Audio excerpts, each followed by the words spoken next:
क्या आप जानते हैं कि घी दूध में ही कहीं छिपा होता है, पर उसे सरलता से बिना कुछ किए निकाल नहीं सकते। जब इतना छोटा सा काम बिना मेहनत के नहीं किया जा सकता, तो आपको क्या लगता है भगवान की लीला हमें बिना कुछ करे, बिना किसी मेहनत के समझ आ जाएगी? ऐसा बिल्कुल नहीं है। हमें खुद अर्थ निकालने होंगे। भगवान हमें सिर्फ सिग्नल देते हैं जिसे हमें समझना होगा। चलिए इसे एक उदाहरण से समझते हैं। महाभारत के युद्ध में जब भीष्म पितामह ने भीषण युद्ध किया और अर्जुन के खिलाफ एक भीषण मोर्चा खोल दिया, तब अर्जुन के प्राण बचाने के लिए भगवान श्री कृष्ण ने अपनी शस्त्र ना उठाने की प्रतिज्ञा को तोड़ दिया।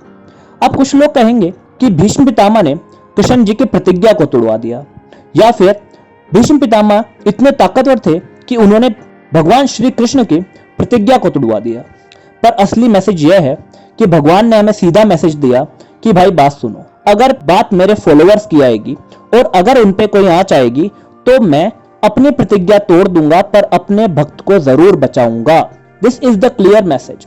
तो भगवान के हर एक किए गए कार्य में हमें मैसेज ढूंढना होगा, हमें इस धर्म को अच्छे से समझना होगा। चलिए आज भगवान राम के जीवन की कुछ बातें करते हैं और समझते हैं कि हम भगवान राम की पूजा क्यों करते हैं। बिकॉज कुछ लोग तो यही नहीं जानते कि वह भगवान राम को पूजते क्यों हैं। उन्हें लगता है वह उन्हें सिर्फ इसलिए पूजते हैं क्योंकि वह भगवान है, बट नहीं, इसके पीछे का रीजन कुछ और है। चलिए समझते हैं। आइए हम उनकी लाइफ को देखते हैं। If you see the life of lord Ram, it is a continuous series of disaster and pain. जैसे कि born as a prince and coronated, just married a princess named Sita, but some situation and political stuff happens and he and his wife with his younger brother ends up in jungle for 14 years. And trust me, जंगल में रहना जितना हमारे serial और movies में romantic और आसान दिखाया जाता है उतना नहीं होता है। It is not like singing a song and dancing in a jungle. अगर आपको 10 दिन के लिए जंगल में छोड़ दिया जाए तो शायद ऐसा हो कि 10 दिन बाद हमारे घर वाले भी हमको ना पहचान पाए। Knowing that this life is going to be very difficult, very hard, his brother Lakshman follows him to assist lord Ram. और ये सब काफी नहीं था that Sita ji got kidnapped. There was no GPS at that time, no tracker, no vehicle, and there is no army to find his wife. It was just him and his brother.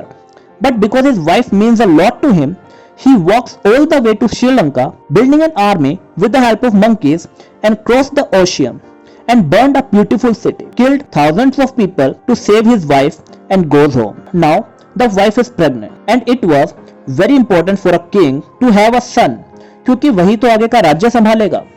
But once again a political situation happens and he has to send his fully pregnant wife to the jungle. In the jungle, she gave birth to 2 boys. Ram doesn't know about it. And then Ram had to get into a battle against his own children. इससे बड़ा कोई भी disaster नहीं होगा किसी इंसान की life में कि वह बिना जाने किसी भी युद्ध में अपने ही बच्चों को मार दे।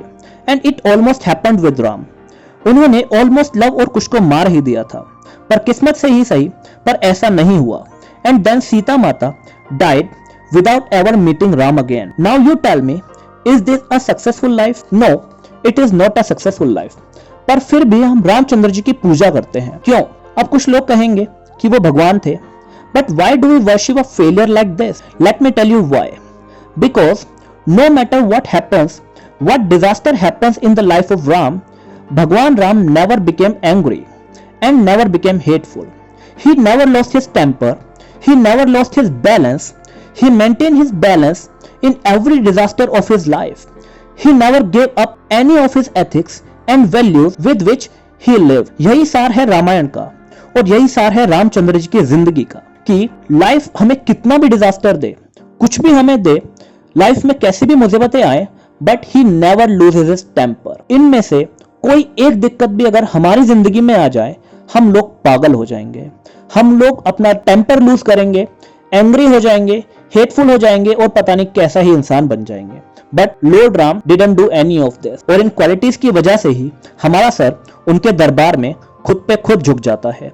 इसलिए मूर्ख लोग ये सवाल करते हैं, रामचंद्र जी थे या नहीं थे, समुद्र पर पुल कैसे बना, उड़ने वाले वानर हनुमान जी भगवान थे भी या नहीं, और बुद्धिमान व्यक्ति रामायण से यह मतलब निकालते हैं जो मैंने आपको आज बताया। इसीलिए मैं हमेशा कहता हूं, हमारे धर्म में मूर्ख और बुद्धिमान दोनों के लिए बहुत कुछ है, पर मूर्खों के लिए सिर्फ कुछ सवाल हैं और बुद्धिमानों के लिए उनके हर सवाल का उत्तर है हमारे धर्म में। अगर आपको ये वीडियो इंटरेस्टिंग लगी या कोई भी बात ऐसी लगी जो आपकी लाइफ को बेटर बना सकती है, तो प्लीज वीडियो को लाइक करें, शेयर करें, चैनल को सब्सक्राइब करें और प्लीज बेल आइकन दबा दें। धन्यवाद।